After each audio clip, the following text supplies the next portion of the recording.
morning, viewers. Welcome to my brief devotion titled Fresh Bread.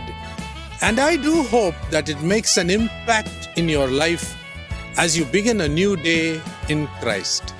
In the passage in Luke chapter 7, between verses 36 to 50, we find Jesus Christ being invited for a meal by Simon the Pharisee.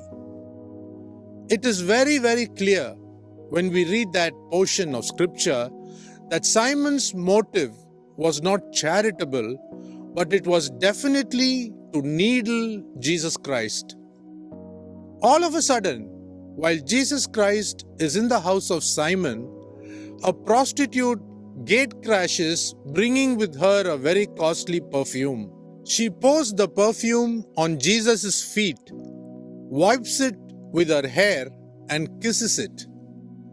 The woman made sure that she did not speak anything.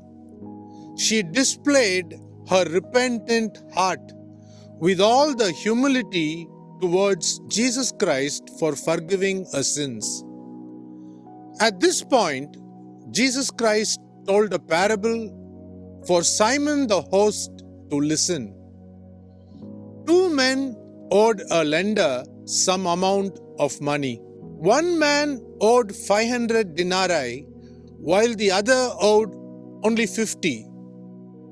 If the lender cancelled both the debts, Jesus Christ asked Simon, who would love the lender more? Simon very rightly answered, I suppose the one who had the bigger debt written off. Jesus Christ compared Simon and the immoral woman in this parable.